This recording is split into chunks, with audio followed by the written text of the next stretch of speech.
Hey, good afternoon, everybody. This is Coach Bill with Weight Loss Made Easy Solution. Hope you guys are having a great Friday today. Hey guys, want to get on here? I just wanted to let you guys know that I have gotten a pretty exciting new research on the topic that I'm going to talk about today is how to build lean muscle and stay lean even if you're 50 plus. And this is exciting. The research that I got is a recent one. I'm also following it with other resources. Now, you guys that follow me know that on some of my research, I do like to do a blog post where I'm more specific with the topic, and I'm going to be showing more of the research on it. And I'm doing the same thing with this particular research that I found because obviously, for us that are older, we really want to do add lean muscle. And why is that? Well, because it makes us feel better, obviously. It not only does that, it helps with reversing or actually slowing premature aging, and which is known by science to happen um, when you're training hard and you're adding lean muscle at an older age. But this particular research that I'm talking about is actually not only for our seniors, but it's also for those out there that are looking to add lean muscle. And so there's actually what this research is talking about, and the ones I'm following up with, is talking about three different topics. It's talking about the frequency of when you should be, or how often you should be lifting or doing strength. It basically is more on adding lean muscle, and the way you do that is going to be strength training. That's just the bottom line. So if you're looking to add lean muscle, if you're looking to slow premature aging, you have to do some kind of interval strength training. That's just, you can't get around that. You have to do it. Not cardio, but I'm talking about interval strength training. And so this particular research and the ones that I'm following with talk about the frequency of your training certain muscle parts or each muscle part. Obviously, the other one, the other top section is about the timing. When do you train? You know, you've got two types of people. You've got your morning people and you've got your night people who like to train. When is it the best time to train? And so that's what this research talks about. And I'll touch a little bit on both. The other one is actually, what is the other one? Let me bring up my notes here. The other one is, okay, the other one is critical, is which I was really surprised personally myself because when Emily and I train, we normally rest about a minute between sets. And there's actually research that was done it was published by the Physiological Research. And what they found in their research was kind of shocking, not shocking, but just kind of blew my idea of training or resting 1 minute between sets was the best way. And the research that I've put in this post is actually showing that's not true. But there's other factors involved. They're actually saying in this particular research that 3 to 5 minutes between sets actually shows more benefits of adding lean muscle fiber onto your body. And that kind of shocked me, and I had to go through the research myself, and I realized, well, there's two factors involved, and I'll explain that. But anyway, just real quickly. I'm not going to give you all the information I have here. You're going to have to go to my Weight Loss Made Easy Solution Facebook group page and click onto this blog. I will put this blog on the YouTube. When I download this to YouTube, in the description section, this blog will be there, and you can click on that, and it'll give you the specific and also show you the different research sites that I found that is going to cover those particular three topics. But first of all, real quick,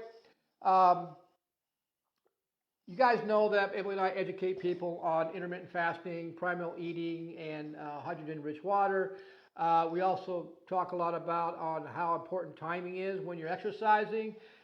We also talk a lot about, or we educate people about their hormones, how to produce or activate your own normal, activate hormones naturally, your growth hormones, your testosterone, your adrenaline, neuroadrenaline, all your muscle building.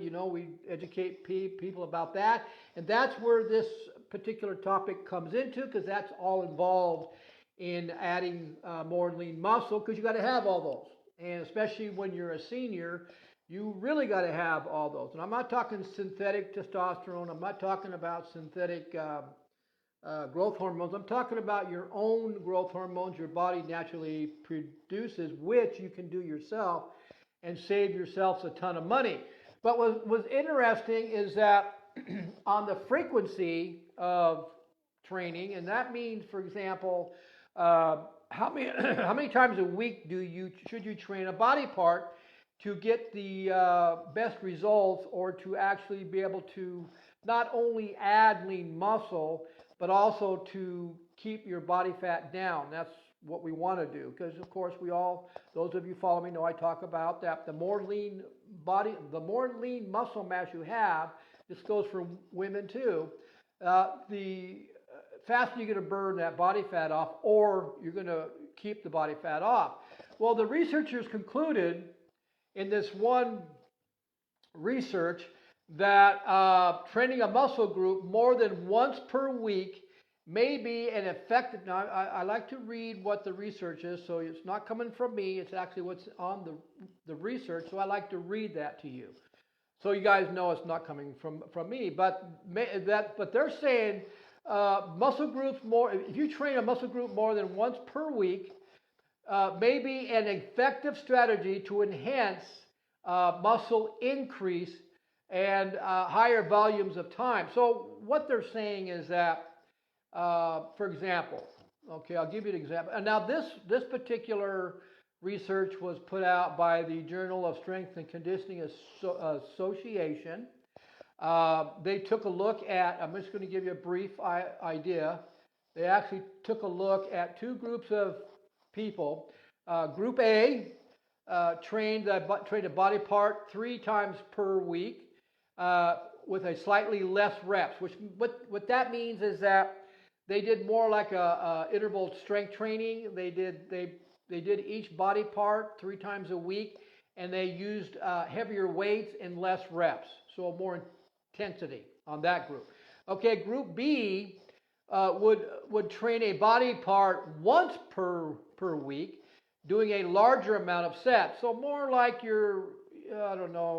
they would train say they would train their chest, back, and buys once a week, higher intensity, which means higher reps, less weight.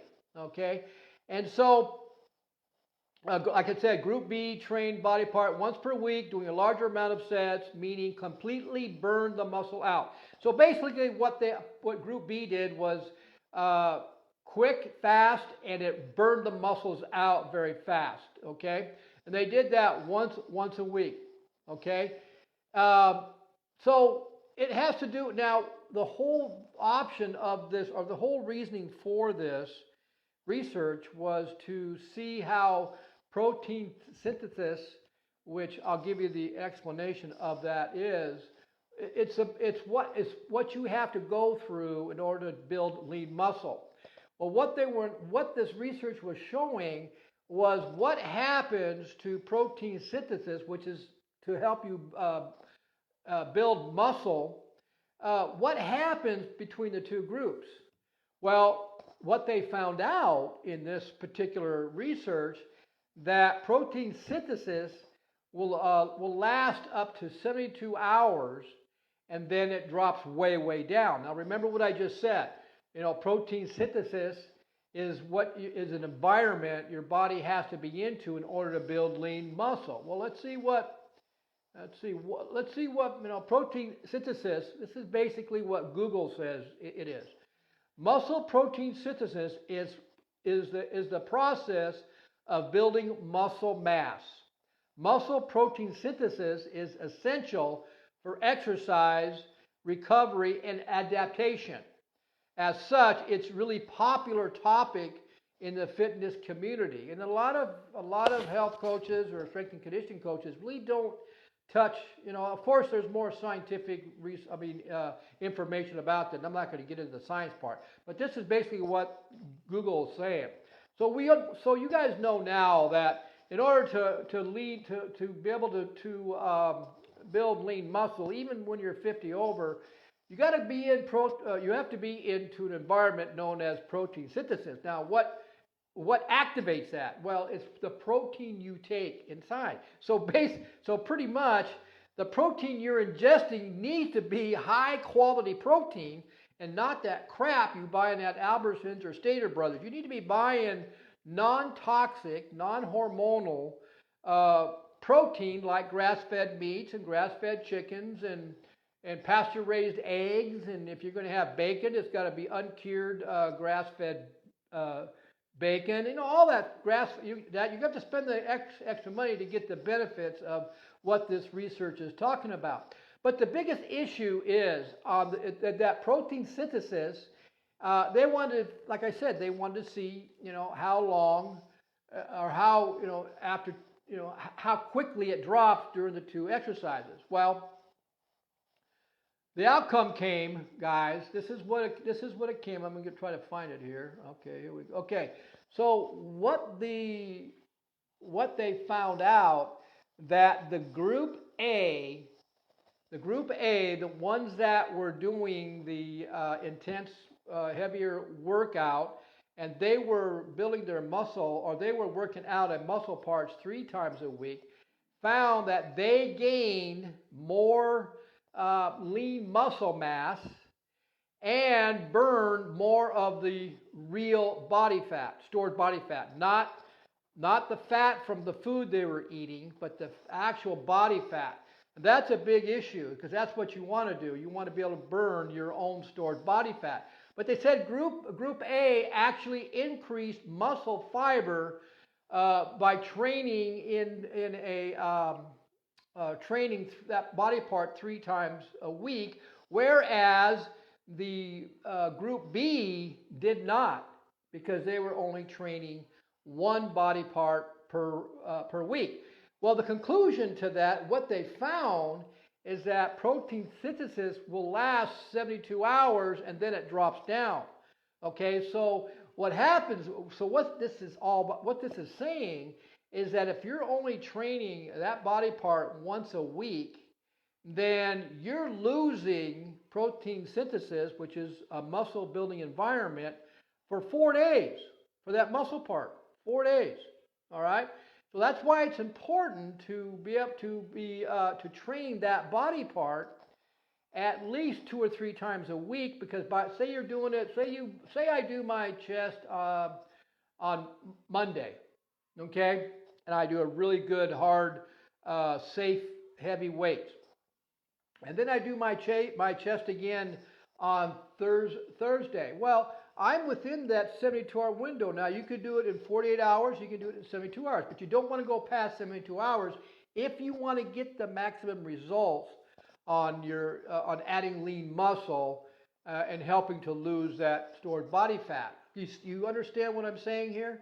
So the people that are the group B, the ones that only worked out that muscle part once a week, well, they lost 4 days of protein synthesis.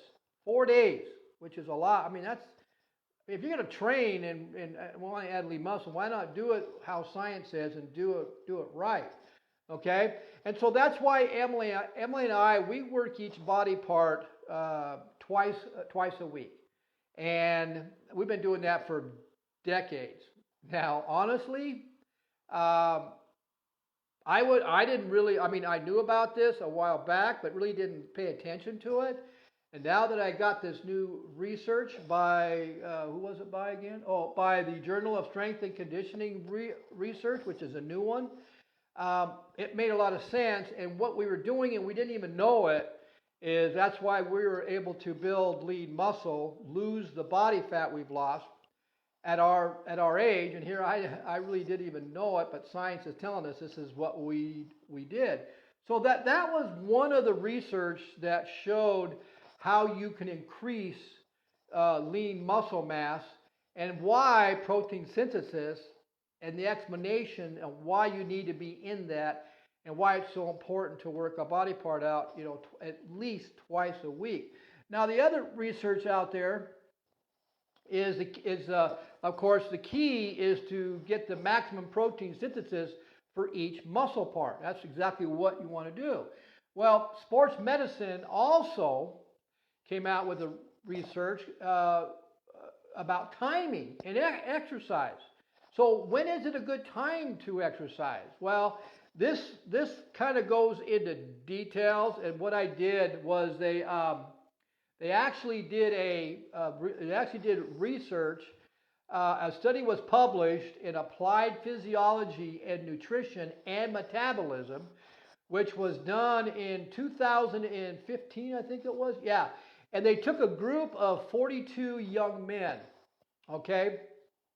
And what they did was they wanted to find out, they took a group, and they took a group and worked them. They did a group in the morning and a group at night, and let them train hard to see which the best results which time of the day was the best to add lean muscle. Now, of course, for what they found was it seemed that the group in the evening tended to add a little more lean muscle than the group in the morning. But the Journal of Strength and Conditioning Research of 2016 also did a study on this, and they found, which makes sense, because Emily and I, we are morning people. We cannot work out on a full stomach. We feel stronger and we feel more energy when we wake up in the morning. We're wide awake, our temperature is high, we have lots of energy, and we're ready to go to the gym and train hard. And I've documented all my training over the years to show how we've progressed in our strength training.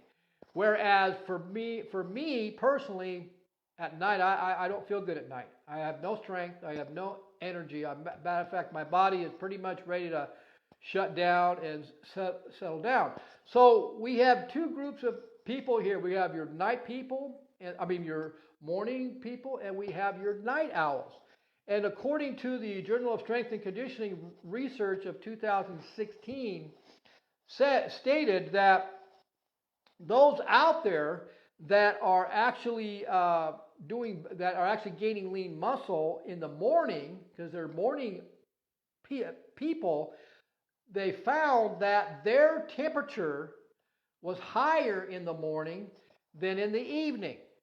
And now the research is showing that the temperature of your body has something to do with the energy metabolism and hormone fluctuations are influenced by this rhythm. Okay, so for me and Emily, obviously our temperature is higher in the morning, which is meaning that my metabolism is higher, and this influences the fluctuations of hormones. The night owls, their temperatures are higher at night, not so much in the morning. You see what's going here? Do you see what the difference is here?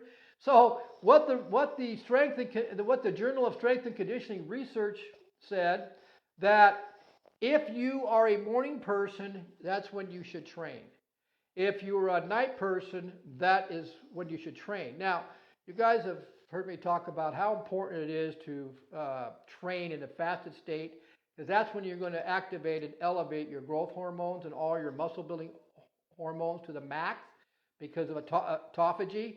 So those of you that are night owls that like to train at night, you might want to try to train 4 hours. 4 hours after you eat. Most of you should have digested all your food in that 4-hour period at the end, and basically you can train. You'll be training in a fasted state, and you can get the benefits from the from autophagy. You won't be in as deep, but you will still get the benefits from it. And so that particular one, there was like 2 or 3 different researches that related to that. Now, I have mentioned many times that health benefits when fasting. You guys, I don't need to go over that. You know how I feel about working out in a fasted state. Now, the other thing is the journal or a study was published in Experimental Physiology Research that confirmed. Now, this is what blew my mind. This is where I was a little, I don't know, I guess maybe lack of education because I'm from old school and stuff. And I should have remembered, see, back in old school training, when I first got involved in weight training, I was a power lifter. And when we power lifted back in those days, we had 5 to 10 to 15 minute rest between sets, especially when we were maxing out and going heavy. You know what? And I should have, I don't know why, but I should have thought back to that, because obviously working out like that, we got strong. Not so much losing the body fat, but we got really, really strong.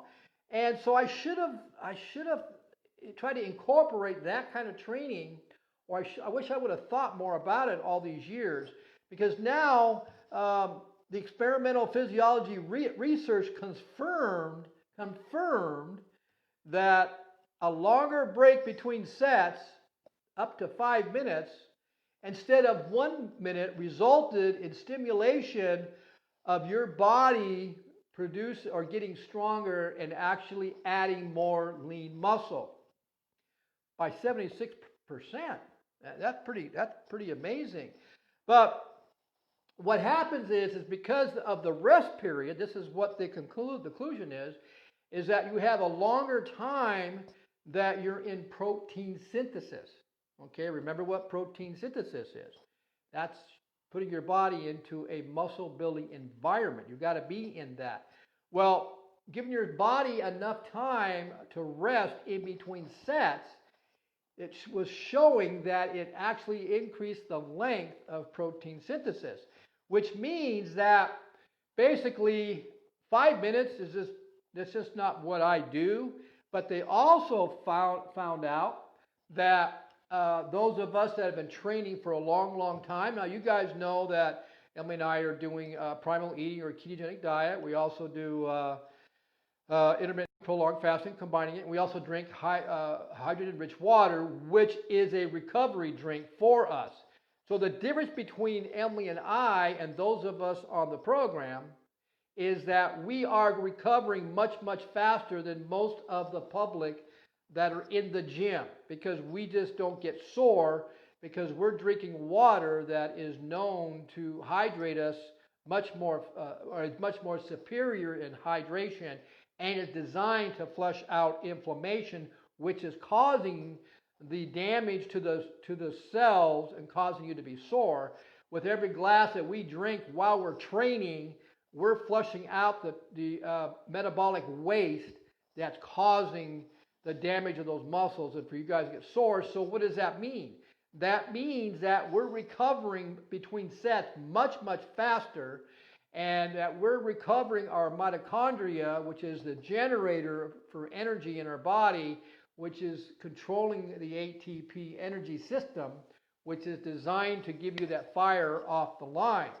And so 2 minutes, for us, I'm going to start working out, and I'm going to give us about a 2 minute to a 3 minute rest between sets, and I'm going to see how that goes, okay? Because like I said, we are recovering much faster than most of you out there, okay?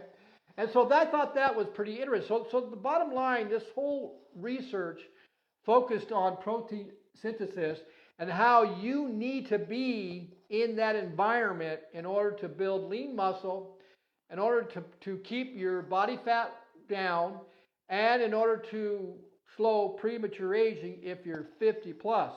And so and of course there's a lot of other research that I'm not going to get involved in. So I hope you guys saw some interest in this. Like I said, go to my YouTube channel, type in Bill Mabry, subscribe to it.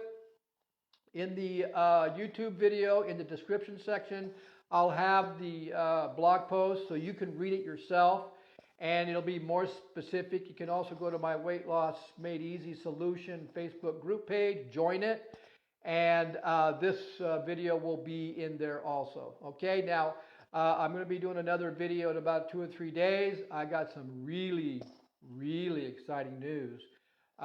Something that I got recently as of today or this morning.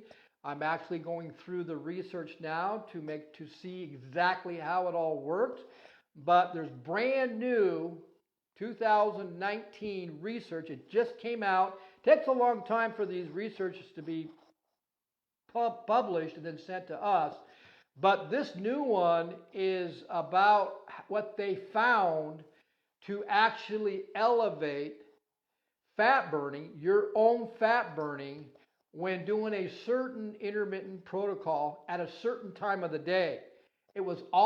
This research was focused on that time of the day, and the results that I'm reading so far, I haven't gone through the whole research yet, and this was done with quite a few humans, not pigs or not rats or not mice or monkeys.